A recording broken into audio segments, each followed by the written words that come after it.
पूर्वी चंपारण जिला के आदर्श कुमार ने राष्ट्रीय स्तर पर रजत पदक जीत करके बिहार और पूर्वी चंपारण जिला का नाम रोशन किया। तृतीय स्थान ला करके जिला का बिहार का मान सम्मान गौरव बढ़ाया है। इसलिए आदर्श राज के लिए एक ताली होनी चाहिए और हम आशाएं विश्वास रखते हैं कि आने वाले दिन में निश्चित रूप से यह खिलाड़ी भविष्य, चूँकि पहला यह चैंपियनशिप था जिसमें पहली बार गया और पूर्वी चंपारण से और पहलवान लोग गए, लेकिन सबसे सफल पहलवान यही रहे। तो इनको सम्मानित के लिए हम संघ के जिला के अध्यक्ष महोदय से आग्रह कर रहे हैं, विनोद जायसवाल जी आपने, और साथ में पवन जी है जो कि बॉक्सिंग संघ के जिला के सचिव हुए।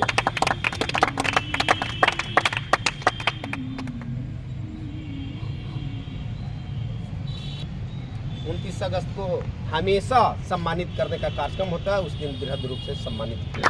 विश्व के सेक्रेटरी है ना, आइए मन कर नहीं होगा। हाँ ठीक है, कोई नहीं हो। बूसो सेक्रेटरी आप आइए। बूसो सेक्रेटरी को भी सम्मानित किया जा रहा है।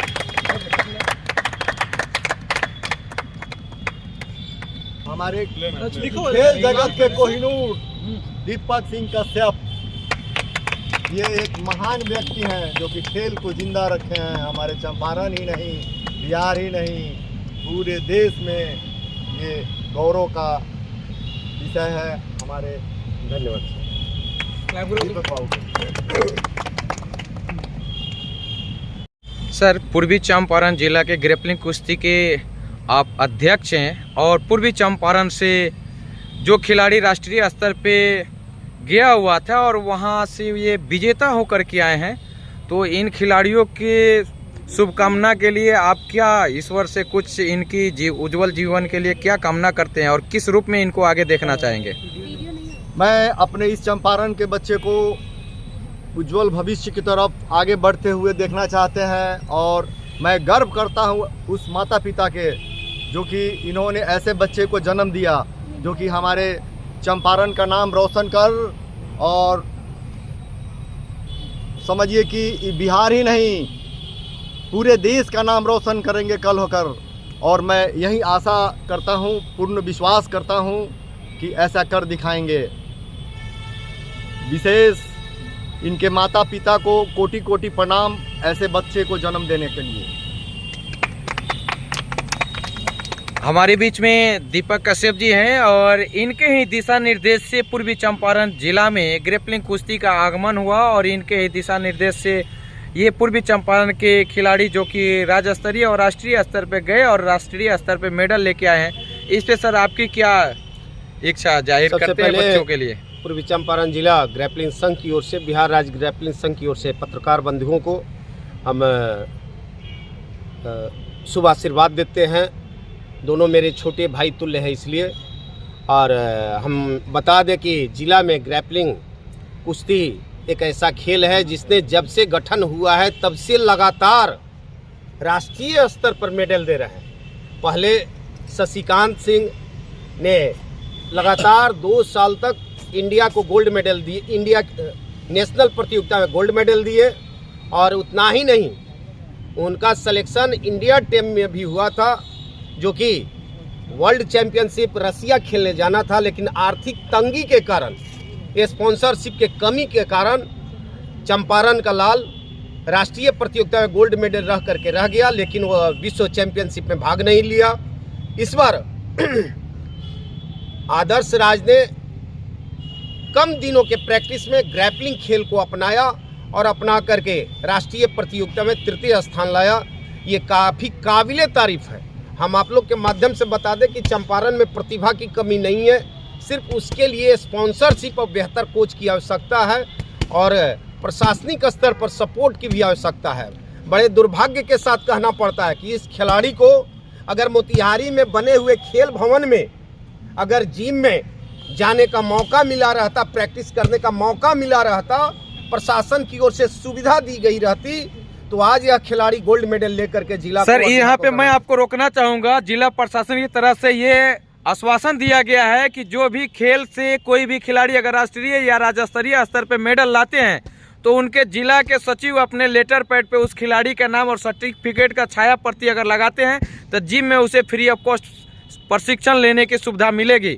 तो आप इन बच्चों के लिए वो आपके पास जो डॉक्यूमेंट है उस डॉक्यूमेंट पे इनके डॉक्यूमेंट सम्मिलित करके जिला अधिकारी के पास उसको सबमिट कीजिए, खेल अधिकारी के पास सबमिट कीजिए, ताकि खेल भवन में इनको मौका मिल सके। अभी तक के पूर्वी चंपारण जिला से किसी भी खेल खिलाड़ियों को जो राष्ट्रीय स्तर पर या राज्य स्तर पर मेडल लाए हैं उन्हें निःशुल्क प्रशिक्षण की व्यवस्था नहीं दी गई है, जो कि दुर्भाग्यपूर्ण है। आज तक आश्वासन ही मिल रहा है। हम प्रेस के माध्यम से भी जिला खेल पदाधिकारी को अवगत कराना चाहते हैं कि जल्द से जल्द अगर हमारे जिला के राष्ट्रीय अंतर्राष्ट्रीय स्तर के खिलाड़ियों के लिए खेल भवन उपलब्ध नहीं हुआ तो अब हम लोग खेल मैदान से सड़क की ओर प्रस्थान करेंगे और आंदोलन का रूप लेंगे, क्योंकि खेल भवन जो बना है वह खिलाड़ियों के लिए बना है, न कि जाकर के अन्य लोग के मसल मजबूती। आप पहले एक बार आवेदन लिखित में तो दीजिए, फिर अगर प्राधिकारी कार्य नहीं करता फिर प्राधिकारी के ऊपर क्लेम लगे, लेकिन बिना आवेदन बिना कोई लिखित के कैसे जानेगा अधिकारी के कौन से खिलाड़ी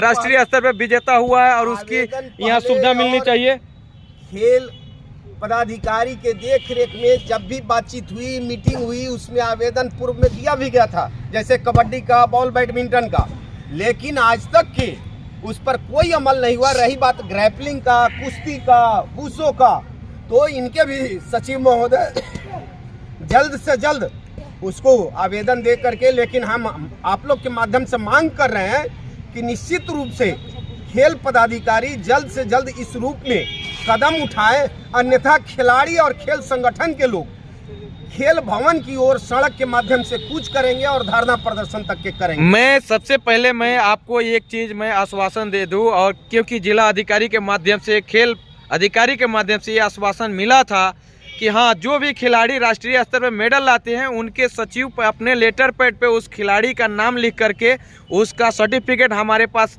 वो उपलब्ध कराएं, फिर मैं उसकी सुविधा उपलब्ध कराऊंगा। वो जिम में जाके फ्री ऑफ कॉस्ट प्रशिक्षण लेंगे, तो उसके लिए आप एक कॉपी उपलब्ध कराइए, ताकि अधिकारी आपकी कार्य को कर रहे हैं या नहीं, उसके बाद ये बात होगी कि हाँ अधिकारी कार्य नहीं कर रहे हैं। चलिए जल्द से जल्द इसके लिए जिला के जो भी खेल संघ के लोग हैं, खेल खिलाड़ी हैं, सबको हम फिर से एक बार आवेदन दिलाने का काम करते हैं 1 सप्ताह के अंदर, ताकि आगे आने वाले दिन में चंपारण के खिलाड़ी राष्ट्रीय स्तर पर नहीं इंटरनेशनल स्तर पर गोल्ड मेडल दे करके जिला बिहार का नाम रोशन करें, देश का नाम रोशन करें। हम बिहार सरकार को धन्यवाद देते हैं कि अब अन्य राज्य की तरह बिहार सरकार भी खेल विधा से जो भी खिलाड़ी देश के लिए मेडल देंगे उन्हें नौकरी देने का साथ साथ खेल विधा से भी डीएसपी और एसडीएम बनाने के लिए अपना दरवाजा खोल रखें। इसके लिए हम बिहार सरकार को बहुत बहुत बधाई देते हैं। चलिए बहुत बहुत धन्यवाद जो आपने बहुमूल्य समय दी है और ये सारे जानकारी आप उपलब्ध कराए, इसके लिए बहुत बहुत आभार।